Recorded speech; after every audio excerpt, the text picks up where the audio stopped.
Parlez-moi de vous, Edward. Parler de moi? Ou parler de ma personne serait probablement très bref, ou au contraire terriblement long. C'est un sentiment naturel, mais que peu osent reconnaître. Je n'ai jamais réellement fondé de famille, ou du moins toute tentative a lamentablement échoué. Ça fait désormais plus de 45 ans que je vis ici, sans véritable but, si ce n'est que de rêver. Rêver? Songer à des jours meilleurs, ici ou ailleurs. Vos dessins sont nobles et profondément humains. Je les admire.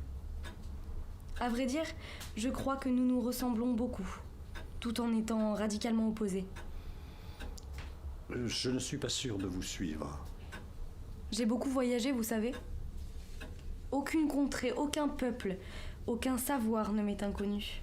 De la civilisation à ce que beaucoup considèrent comme pure barbarie, nous ne sommes qu'à un pas. Vous tentez de m'exempter. Non, loin de là. J'essaie seulement de vous faire comprendre que tout est éphémère. Dans moins d'un siècle, plus personne ne se souviendra de vous. Tous vos mots n'auront plus le moindre écho. Alors à quoi bon avoir des regrets? J'ai vu d'innombrables gens mourir, certains dans des circonstances plus ou moins atténuantes. Là où la moralité n'a plus sa place, les regrets trouvent la leur, Edward. Vous avez fait la guerre? Ce que je sais, c'est que vous avez tué un nombre incalculable d'hommes, et c'est admirable. Vous trouvez admirable d'ôter la vie? Je trouve admirable de ne pas trouver la force d'ôter la sienne, après avoir commis de tels crimes. Que cherchez-vous? La justice? Savez-vous au moins qui je suis? Qui vous êtes? Non. Je n'en ai aucune idée. Et c'est bien ce qui me pose problème. Je ne peux pas repartir sans vous. Je ne comprends rien à rien. Où voulez-vous m'amener? Pourquoi m'attendre? Edward! Edward!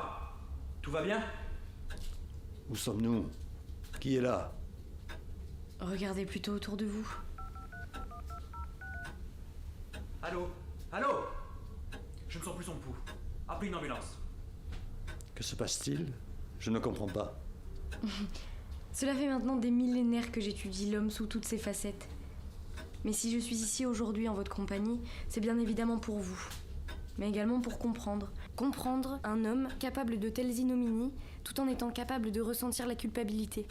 Vous y trouvez une certaine ironie?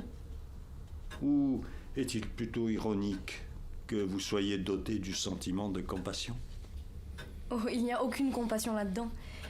S'il est possible de comprendre cette notion, l'occasion ne s'est jamais présentée à moi. C'est ici que je vous dois des explications. Nous nous sommes déjà croisés, et de nombreuses fois. Bien évidemment, vous ne vous rappelez pas de moi. Et c'est ce qui nous différencie.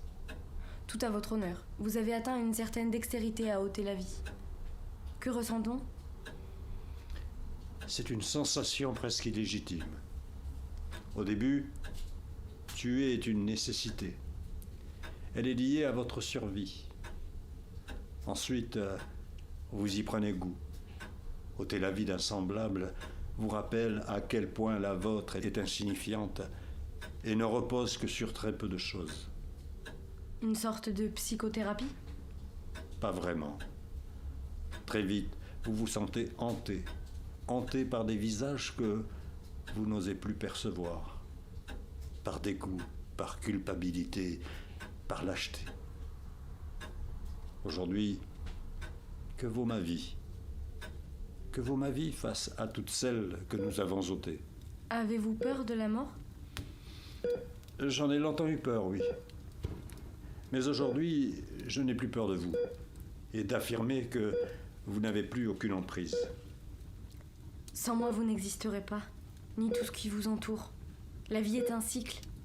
Un cycle que vous vous efforcez de maintenir et de faire respecter, sans pour autant en comprendre les enjeux.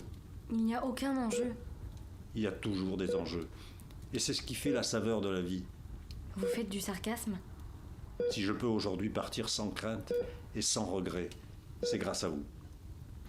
Grâce à tout ce que vous m'avez fait subir, je réalise ô combien je me dois d'être reconnaissant. Et Savourez chaque instant, y compris ce que je suis en train de vivre avec vous. Vivre? Je plains la vacuité de votre existence.